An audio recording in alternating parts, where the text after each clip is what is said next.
내 영혼이 은총이 중한 죄짐 벗고 보니 슬픔 많은 이 세상도 천국으로 와도다.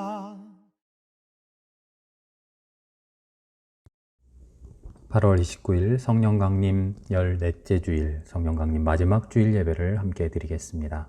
다 같이 신령과 진정으로 주님 앞에 나옵시다.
시편 26편의 말씀으로 함께 기도하겠습니다. 굵은 글씨는 저와 여러분이 함께 한 목소리로 기도합니다.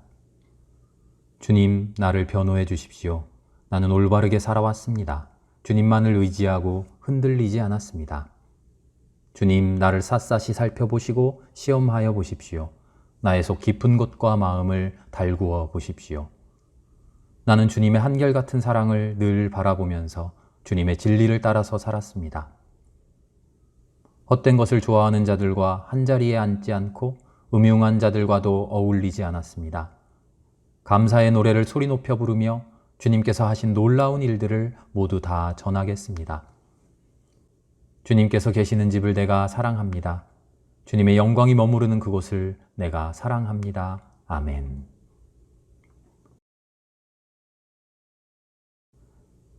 주님께서 주시는 총이 이미 저희 안에 가득합니다. 아름다운 인생을 주시고 좋은 가정과 귀한 교회를 주셨습니다. 일용할 양식에 부족함이 없게 하셨습니다. 그러나 저희의 삶은 죄로 가득하니 주여 불쌍히 여겨 주옵소서. 이 시간 우리의 죄를 고백하는 저희에게 자비를 내려 주옵소서.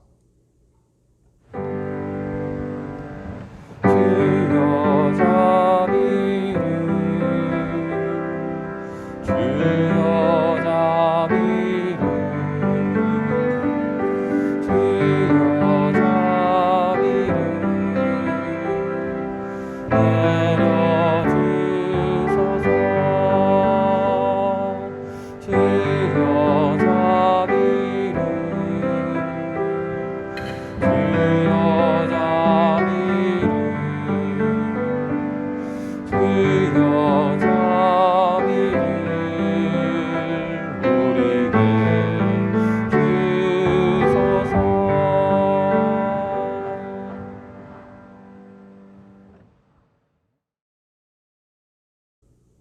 그리스도 예수께서 죄인을 구원하시려고 이 세상에 오셨다는 이 말씀은 믿음직하고 모든 사람이 받아들일 만한 말씀입니다. 이제 그리스도께서 우리에게 주신 이 은혜의 말씀에 따라 여러분의 죄가 용서받았음을 선언합니다. 하늘에는 영광이요 땅에서는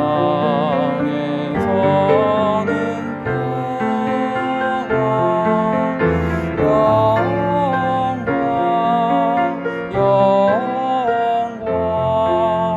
할렐루야 할렐루야.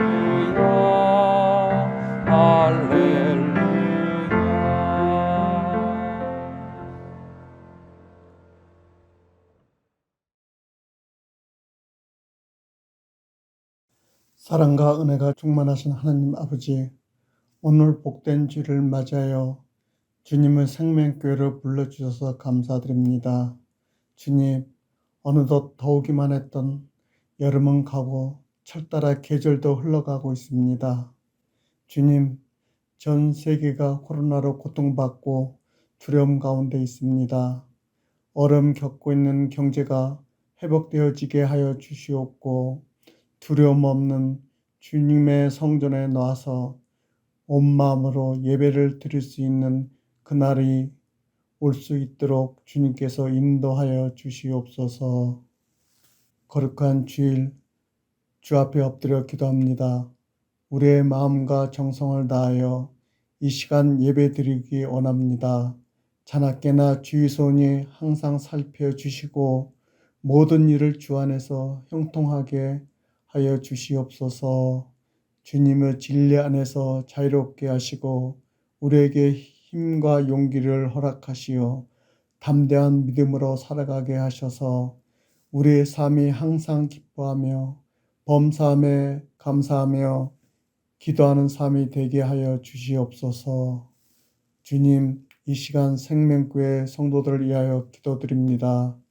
모든 시련과 어려움이 있을지라도 주님을 바라보고 새 힘을 얻는 성도가 되게 하여 주시고 오직 예수님 이름에 의지하여 살게 하여 주시고 말씀을 통하여 주님이 주시는 참된 평안과 기쁨을 얻는 시간이 되게 하시고 건강으로 고생하시는 성도가 있다면 주님께서 회복하게 하여 주시옵소서. 이 시간 단위에 세우신 주재훈 담임 목사님에게 주님의 말씀이 선포되어 전하시는 말씀에 은혜를 받는 소중한 이 시간 되게 하여 주시고 항상 순종하는 성도들 되게 하여 주시옵소서. 이 모든 말씀 예수님 이름으로 기도드립니다. 아멘.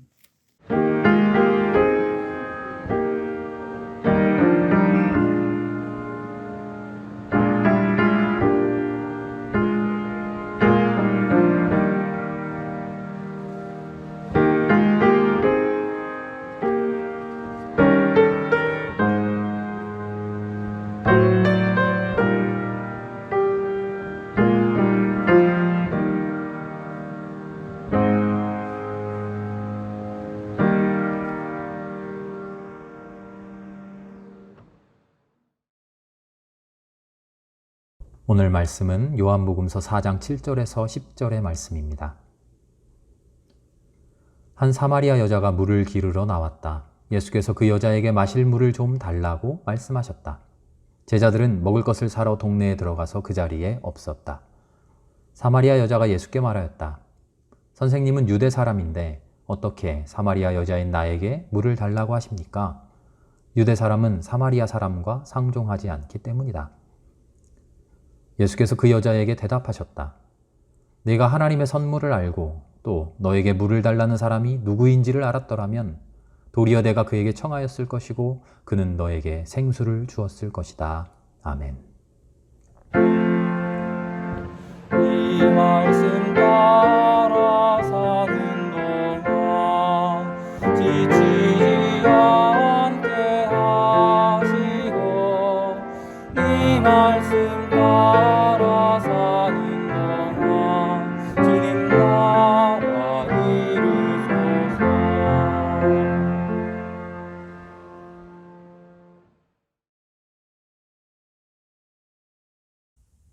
할렐루야, 반갑습니다. 지난주 말씀을 통해서 예수님이 니고데모 만나는 이야기를 함께 나눴습니다.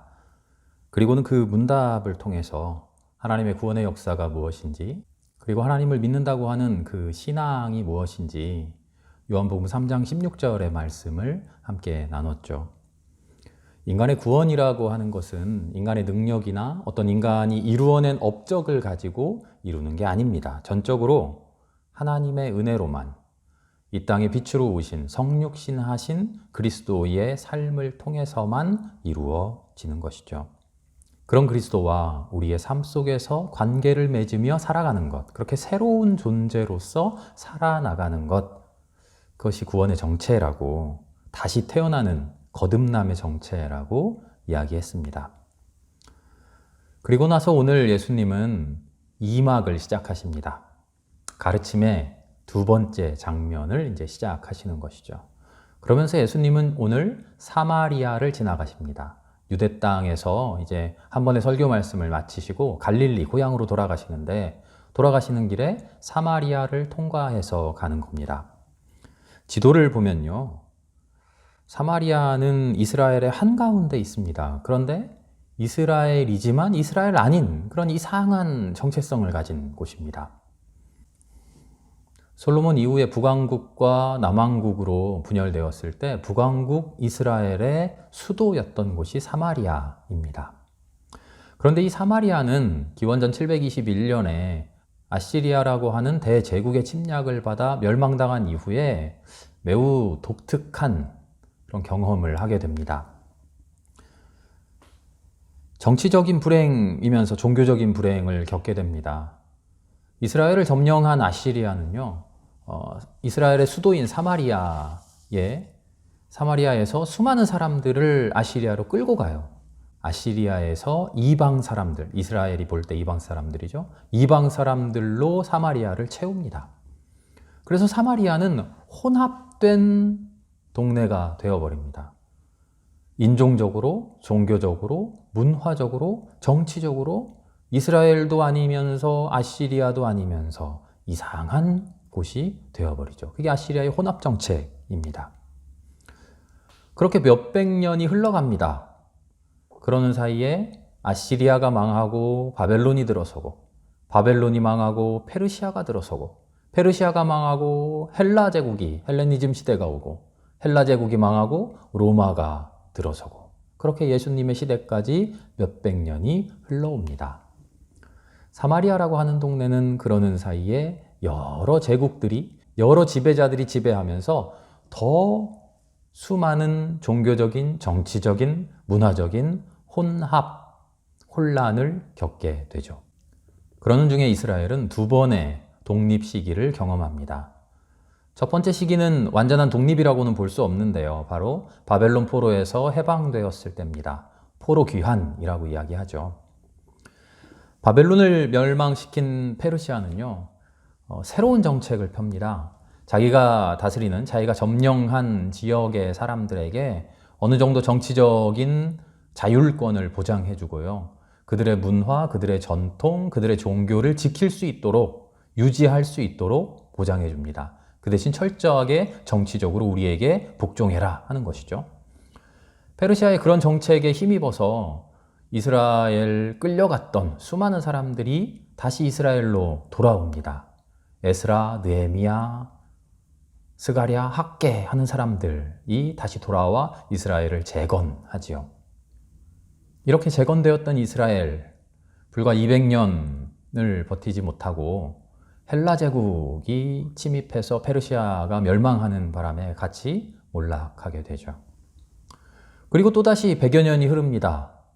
이번에는 이스라엘 사람들이 무력으로 전쟁을 통해서 헬라 제국의 정치적인 혼란한 틈을 타서 독립을 쟁취해냅니다. 이땐 정말로 진짜 독립합니다. 이때의 유대 왕국을 하스모니아 왕조라고 부르죠. 한 80년 정도의 독립기간 동안 이스라엘의 옛 영토를 거의 다 회복하기도 합니다. 그러나 다시금 로마 제국이라고 하는 강력한 힘에 멸망하고 맙니다. 기원전 63년의 일입니다. 그리고 나서 1948년에 이스라엘이라는 나라로 독립하기까지 이스라엘은 근 2000여 년 동안을 나라 없이 떠돌아다니는 민족이 되죠.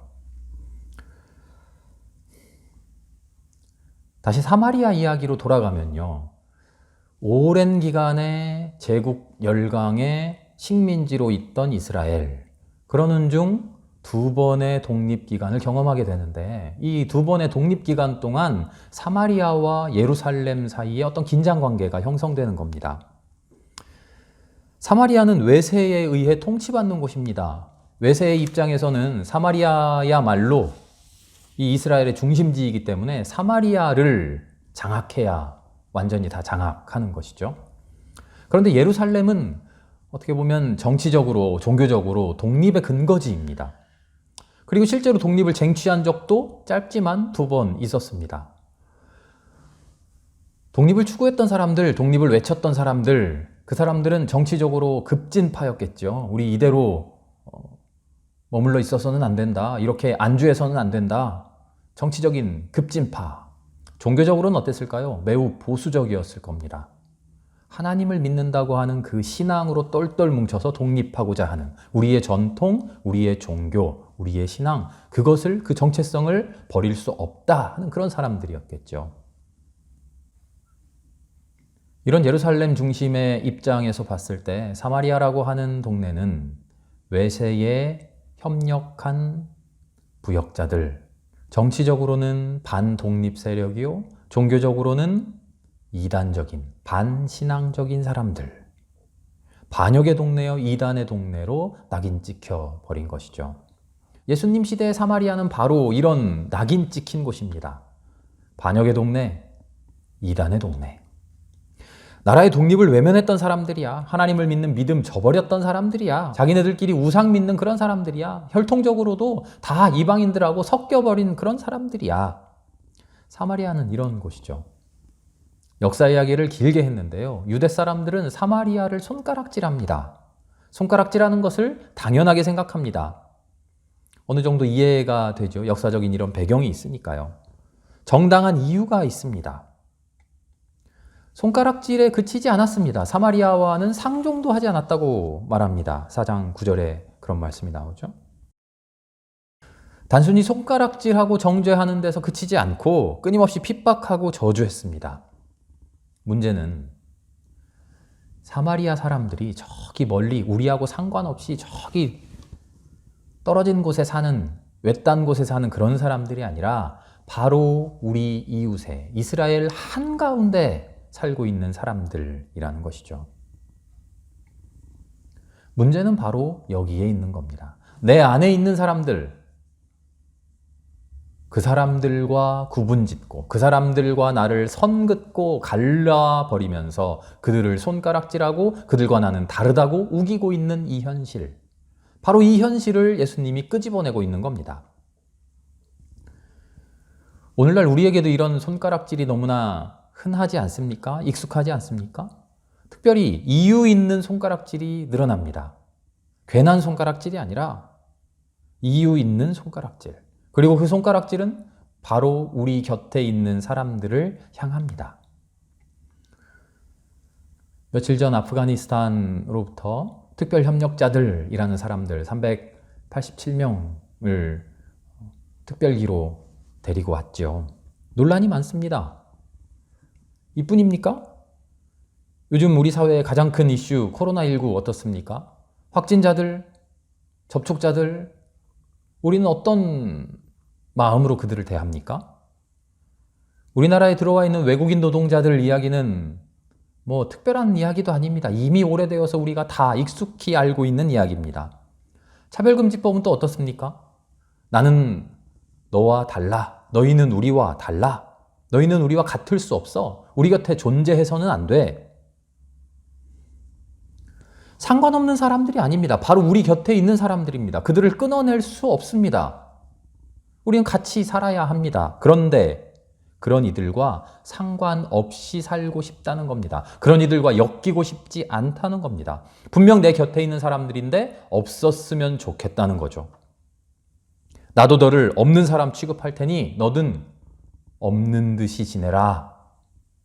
우리의 요구가 이겁니다. 오늘 예수님이 우물가에서 만난 여인, 바로 이 여인은 이런 손가락질을 이중으로 당하는 사람입니다. 사마리아 사람이어서 유대인으로부터 손가락질 당하고요. 사마리아 사람들 중에서도 무언가 차별당하고 있는 사람입니다. 정말로 그의 행실이 나빴는지는 알 수 없습니다만 그렇습니다.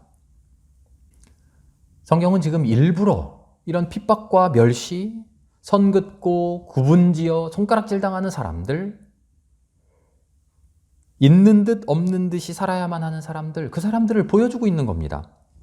그것도 구원받은 것이 무엇입니까? 새로 거듭난다는 것이 무엇입니까? 하는 마지막 설명을 하고 난 바로 뒤에 구원받은 우리가, 거듭난 우리가 어떻게 살아가야 할까요? 하고 고민하게 되는 그 고민의 첫머리에 바로 이 사람들을 가져다 놓는 겁니다. 핍박당하는 사람들, 멸시당하는 사람들, 구분지어지는 사람들, 있는 듯 없는 듯 살아가라고 강요당하는 그 사람들을 탁 데리고 오는 거죠. 새롭게 산다는 것이 뭐냐? 거듭난다는 것이 뭐냐? 거듭나고 싶다고 그랬지? 구원받고 싶다고 그랬지? 봐라. 이 사람을 봐라. 내 곁에 있는 사람들을 봐라. 인간의 기준으로 보지 말고 하나님의 기준으로 보아라. 하나님의 시선으로 한번 바라봐라. 그 사람이 누구냐? 인간을 사랑하고 구원하시고 자녀 삼으시는 어버이 된 하나님의 시선으로 한번 봐라. 뭐가 보이느냐? 그리고 그 사람을, 소외된 사람을 탁 앞에 데려다 놓는 것이죠. 뭐가 보일까요? 우리의 눈엔 누가 보입니까? 하나님 믿고 구원받고 거듭나고 속에서 뜨거운 성령의 불길이 타올랐던 그때 한번 기억해 볼까요? 새 사람 되었을 때, 구원받고 뜨거운 눈물 흘렸을 때 우리는 무엇을 봤습니까? 하나님이 나에게 주신 복락, 엄청난 은혜, 내 앞에 펼쳐질 아름다운 삶, 그것만 보였습니까? 앞으로 얼마나 행복하게 살 수 있을까? 그 생각만 들었나요?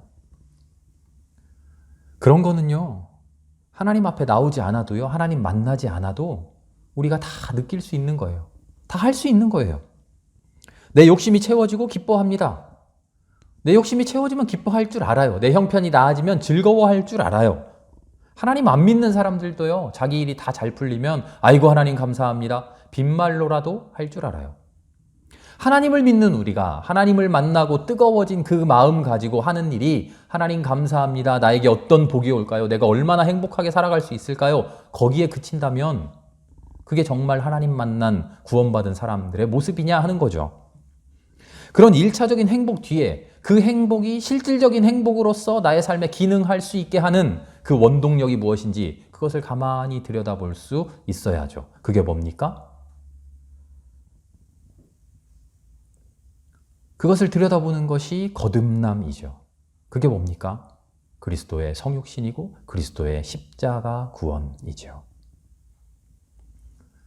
물론 그렇습니다만 우리는 잘 못 봅니다. 그래서 예수님이 보여주시죠. 자, 봐라. 이 여인을 봐라. 이제 내가 이 여인을 어떻게 만나는지 봐라. 손가락질 당하는 사람들, 상종하지 않는 사람들, 관계 없다고 말하는 사람들, 너희들 제발 없었으면 좋겠다고 하는 사람들, 그 사람을 앞에 놓고 내가 어떻게 하는지 봐라. 예수님이 보여주십니다. 여인은 바짝 긴장합니다. 주눅 들어 있습니다. 세상이 자신을 손가락질하는데 내가 왜 이런 대우를 받아야 됩니까? 항변하지 못합니다. 우리 이러지 맙시다. 다 같은 사람 아닙니까? 라고 대꾸조차 하지 못합니다. 오히려 저는 천한 사람입니다. 손가락질 받아야 마땅한 사람입니다. 그런 저한테 왜 물 달라고 하십니까? 아이고 송구합니다. 이러고 있습니다. 나는 너와 다른 사람이 아니야. 나는 너와 상관없는 그런 사람 아니야. 나도 똑같은 인간이야. 외쳐야 되는 그 사람이 오히려 나는 당신과 상관없습니다. 왜 나에게 물 달라고 하십니까? 나와 말 섞지 마세요. 하고 꽁무니 치고 있는 거죠. 그런 그에게 예수님이 말씀하십니다. 10절의 말씀입니다. 오늘 말씀의 핵심입니다. 하나님의 선물을 안다면, 그리스도가 누군지 안다면 저는 당신과 상관없는 사람입니다. 그렇게 말하지 않을 텐데요. 오히려 우리 상관 있는 거 맞죠? 우리 아무 상관없는 사람 그런 사람 아니죠? 나 없는 사람 아니죠? 존재하지 않는 것처럼 그렇게 웅크리고 살아야 되는 거 아닌 거 맞죠? 나도 살아있다고 세상에 말해도 되는 거 맞죠? 이렇게 말할 수 있다는 거죠. 하나님의 선물이 뭡니까? 그리스도의 정체가 뭡니까? 내 삶에 차고 넘치는 하나님의 은혜, 하나님 나에게 주신 것, 내가 막 누리며 살아가는 복락, 그게 하나님의 은혜입니까? 그리스도의 정체란 그런 선물 싸들고 온 산타클로스 같은 그런 겁니까? 그리스도의 정체는요, 새로운 삶을 보여주고 새로운 삶으로 인도하는 분입니다. 그래서 구원자입니다. 하나님의 선물은 그렇게 그 인도에 따라서 이 땅에 하나 둘 생겨나는 그리스도를 닮은 사람들입니다. 그 사람들이 만들어가는 새로운 세상, 그것이 하나님의 선물이죠. 하나님의 보좌 곁에서 영광스럽게 살지 않고 우리를 보시고 우리와 관계 맺으시고 우리 곁에 오셔서 손을 잡으시고 함께 아파하고 함께 즐거워하고 함께 죽으신 그분이 보여주는 그 삶, 그 삶을 따라 나서는 사람들, 그 사람들이 함께 만들어가는 세상, 그게 하나님의 선물인 것이죠. 내가 도대체 뭘 받았지? 하고 내 손을 살펴볼 것이 아니라요, 나에게 손 내밀어 주신 하나님, 너는 내 아들이다 말 걸어주신 하나님, 내 삶의 옆에서 미소 짓고 격려해 주시는 하나님, 힘들다고 하소연할 때 꼭 끌어안아 주시는 하나님, 기쁠 때 함께 기뻐해 주시는 하나님, 때로는 질책하고 혼내주시는 하나님, 그렇게 나의 삶 가장 깊은 곳으로 들어와 나와 밀접한 관계를 맺으며 살아가시는 것, 바로 그게 하나님의 가장 큰 선물입니다. 어렵죠? 내 삶을 살아가는 내기만도 참 어려운데 이웃을 보라니까 참 어렵죠. 그런데 이웃을 보라는 말이요, 뭐 대단한 일 하라는 거 아닙니다. 내 전 재산을 팔아 이웃에게 나눠줘라 하는 그런 엄청난 단계의 실천을 요구하는 그런 거 아닙니다. 하나님의 오늘 말씀은 보라는 겁니다. 사람을 보라. 누군지 봐라. 이 사람이 어떻게 살아가고 있는지 보기 시작하라. 뭘 어떻게 하는 것, 그건 나중 일이고 일단 봐라. 억지로 구별 지으면서 안 보려고 하지 말고 봐라. 이 사람이 누구냐? 있는 듯 없는 듯 투명인간 취급하지 말고 봐라. 나와 똑같은 사람으로 일단 바라보기 시작해라. 길거리에 수많은 사람들 지나다닙니다. 우리는 그들을 사람으로 보지 않습니다. 그냥 장애물처럼 스쳐 지나가면 됩니다. 차가 많이 막힐 때, 운전하고 있을 때 앞차가 나와 똑같은 자동차로 보입니까? 아니요. 저도 무슨 장애물처럼 느껴져요. 빨리 이 차들 없애야 되는데, 내가 싱싱 달려야 되는데. 우리는 우리 주위에 있는 사람들을 그런 시선으로 바라보고 있습니다. 내 삶을 살아가야 되는데 그 삶 곁에 장애물처럼, 배경처럼 존재하는 존재들. 아니다. 길거리에 수많은 사람들이 내가 겪고 있는, 내가 일부러 미워하는 사람들 뿐만 아니라 내가 느끼지 못하고 그저 스쳐 지나가는 그 사람들이 그냥 스쳐 지나가면 되는 사람들이 아니다. 나와 똑같은 피를 가진 사람이고, 나와 똑같이 인생의 문제를 가지고 고민하는 사람이고, 나와 똑같이 열심히 살아가려고 노력하는 사람이고, 나와 똑같이 하나님이 사랑하는 사람이다. 그런 눈길로 바라볼 수 있겠느냐? 그런 눈길로 바라보기 시작해봐라.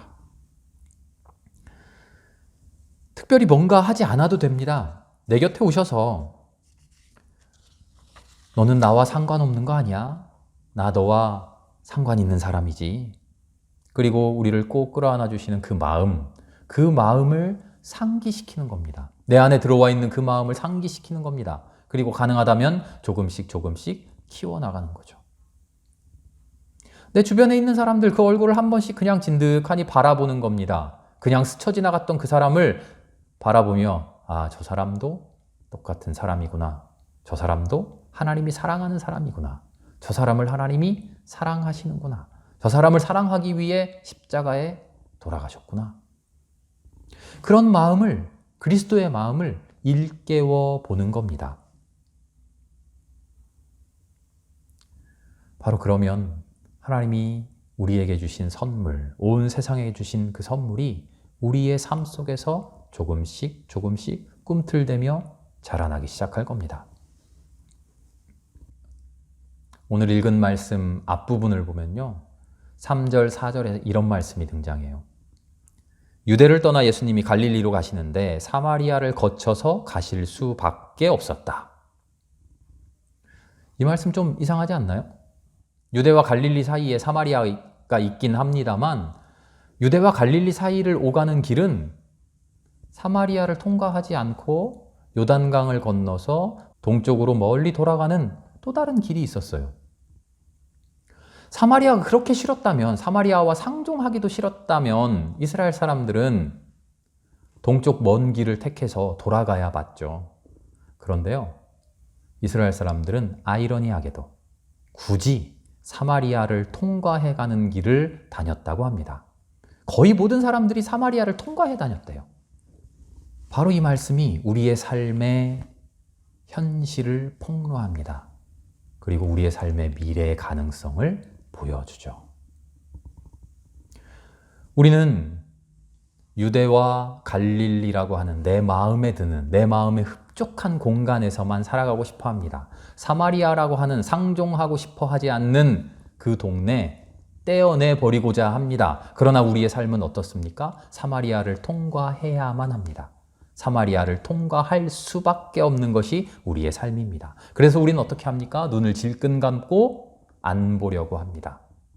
어쩔 수 없이 보게 되면 외면하려고 합니다. 그럼에도 불구하고 계속 보이면 너희들 비키라고, 내 눈앞에서 썩 꺼지라고 화를 내며 호통을 치죠. 우리의 삶이 그래서는 안 된다는 겁니다. 유대와 갈릴리로 나뉘어져 있는 그 삶을 완성시켜주는 것은 유대와 갈릴리 사이에 끼어있는 사마리아, 이 사마리아를 나의 것으로 품어 안을 때 이스라엘은 비로소 온전한 이스라엘로 회복되는 것이죠. 아직은 억지로 눈을 질끈 감고서 우리는 상관없는 사람들이야 하고 도리질을 하는, 그렇게 살아가는 우리들이지만 사마리아 길을 걸어가야만 하는 그 삶을 살아가다 보면 조금씩 눈을 뜰 수 있을 것입니다. 그리고 우물가에 앉아서 사람을 사람으로 바라보는, 당신 나와 관계 있죠? 나는 당신과 상관없는 사람 되고 싶지 않아요. 따뜻한 말씀 건네시는 그 예수님의 마음에 한 걸음 한 걸음 다가갈 수 있을 것입니다. 우리 모두 상관없는 사람 되지 맙시다. 함께 기도합시다. 하나님 감사합니다. 우리에게 찾아오셔서 너는 나와 상관없는 사람 아니다. 내가 너를 사랑한다. 손 내미시고 끌어안아 주시고 우리와 영원히 함께해 주시는 주님. 주님 손 붙들고 살아가는 우리가 되게 하셨으니 감사합니다. 그 삶을, 주님께서 주신 그 선물을 아름답게 살아내는 우리가 되게 하여 주옵소서. 너는 나와 상관없다. 도리질하는 인생 살지 않게 하시고 우리 곁에 있는 모두를 그 얼굴을 하나하나 바라보며 우리 안에 심겨진 하나님의 마음을 키워가는 우리들 되게 하여 주시옵소서. 모든 말씀을 예수님의 이름으로 기도합니다. 아멘.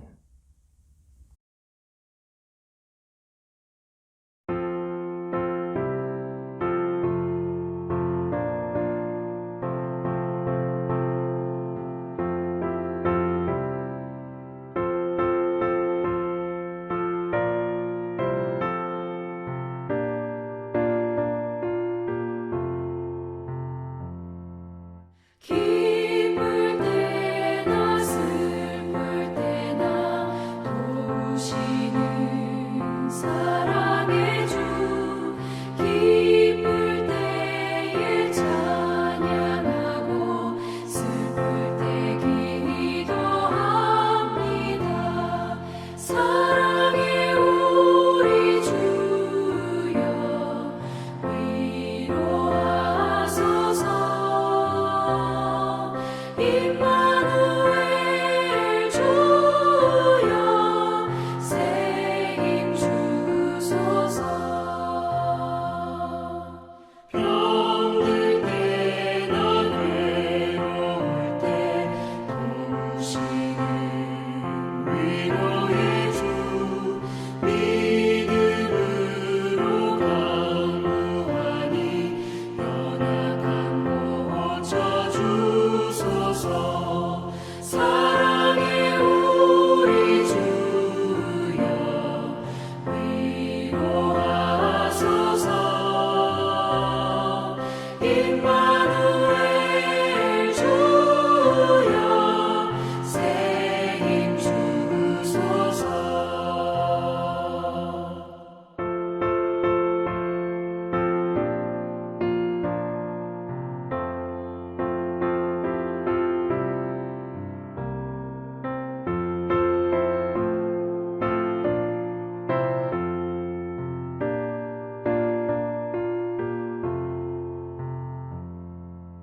바쁠 때나 고달플 때 도우시는 능력의 주 힘이 없고 지칠 때에 내 손을 잡아 주소서. 사랑의 우리 주여 위로하소서. 임마누엘 주여 새 힘 주소서.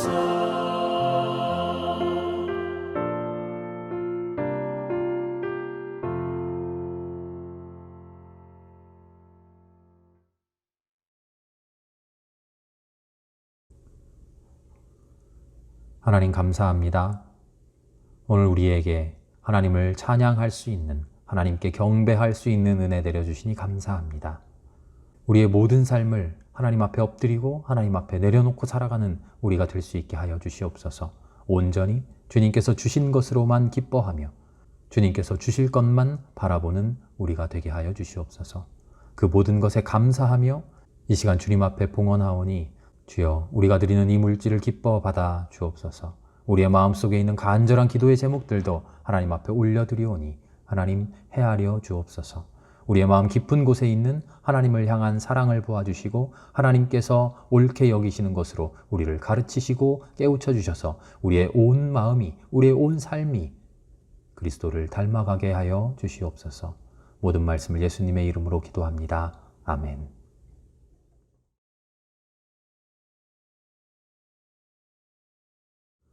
오늘 성령 강림 마지막 주일을 보냅니다. 다음 주부터 창조절이 시작됩니다. 온 세상을 창조하신 하나님의 창조의 역사를 생각하며 특별히 코로나19로 인해서 고통받고 있는 이 시대 속에서 하나님의 창조의 계획이 무엇인지, 이 세상에 바라시는 하나님의 뜻이 무엇인지 깊이 고민하고 성찰하는 우리가 될 수 있기를 바랍니다. 9월 5일까지 거리두기가 연장되었습니다. 그러나 9월 5일로 끝나지 않고 아마 추석 때까지 지속될 것으로 모두들 예상하고 있습니다. 교회에서 만나지 못하고 우리는 거리를 두고 있지만 하나님과의 거리는 멀어지지 않도록 하나님 앞으로 끊임없이 나아오는 우리가 됩시다. 유튜브를 통하여 예배 드려주시고 유튜브에 올라오는 신앙교육 함께 참여해 주시기 바랍니다. 대면 예배 언제 시작될지 아직 가늠할 수 없습니다만 대면 예배가 시작되면 예배 전 10시부터 10시 반 30분 정도 신앙교육을 시작하려고 합니다. 코로나로 인해 어려움을 겪는 이웃들을 위해 코로나19 특별 구제 헌금 하고 있는 중입니다. 1인 1만 원 헌금 9월 말까지 진행할 텐데요. 형편이 되는 때에 형편이 되는 만큼으로 함께 동참해 주시기 바랍니다. 쉼터 요양원의 식구들과 함께 나누려고 합니다.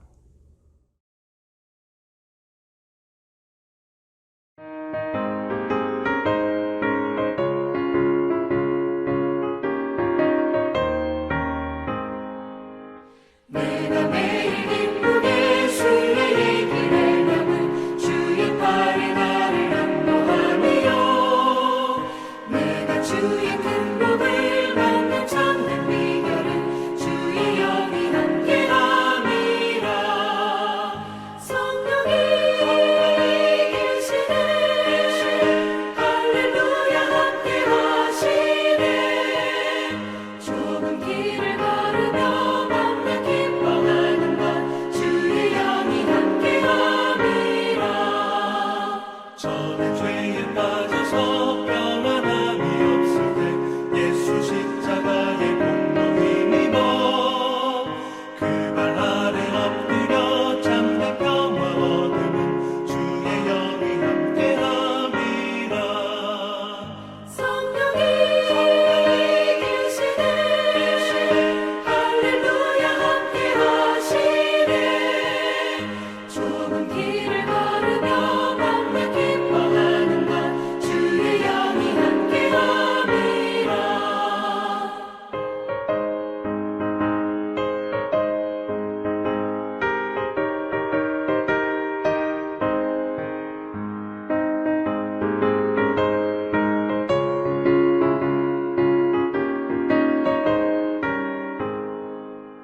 나와 동행하시고 모든 염려하시니 나는 숲의 새와 같이 기쁘다.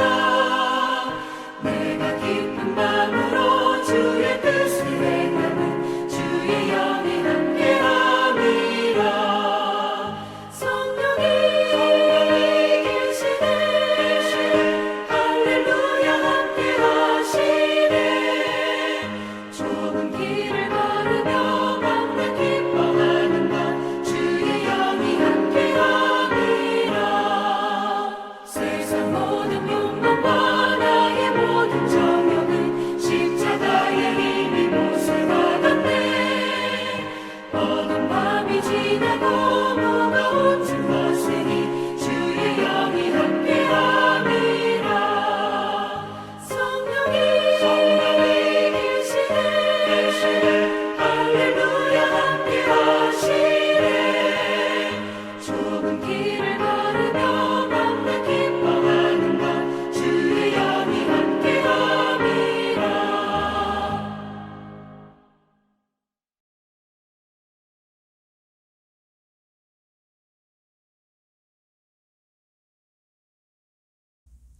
지금은 우리를 구원하여 주신 주 예수 그리스도의 은혜와 하나님 아버지의 사랑과 성령의 인도 충만하신 역사가 우리에게 찾아오셔서 너는 나와 상관 있다. 내가 너를 사랑한다. 꼭 끌어안아 주시는 주님을 만나고 그렇게 주님과 하나 되어서 똑같은 손길로 온 세상을 바라보겠다고 그렇게 결단하고 돌아가는 우리 모두의 머리 위에 이제로 영원히 함께 계시기를 간절히 축원하옵나이다. 아멘.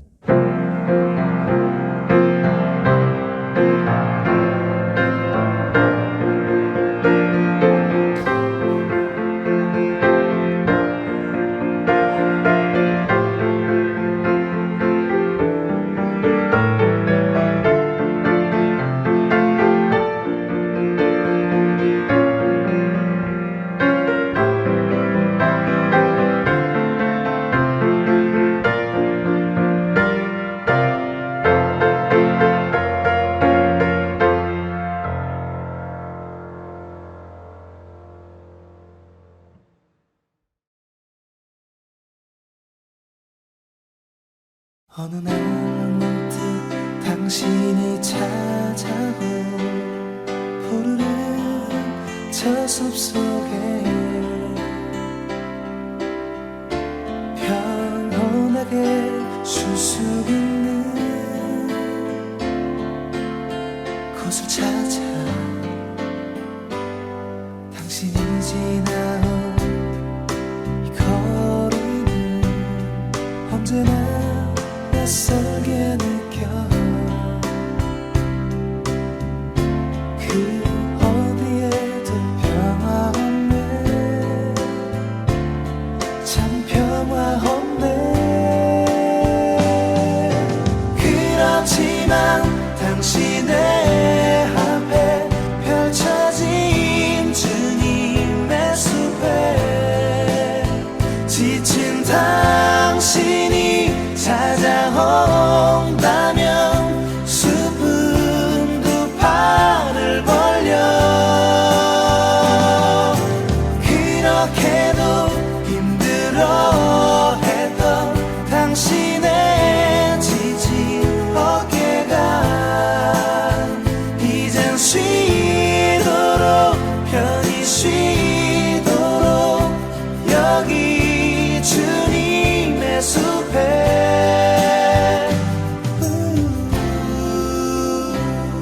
당신이 느꼈던 지난 날의 슬픔의 기억들을 생각하고 잊어버리고 또 생각하네 그렇지만 당신의 앞에 펼쳐진 주님의 숲에 지친 당신이 찾아온다면 숲은 두 팔을 벌려 그렇게도 힘들어했던 당신의 지친 어깨가 이젠 쉬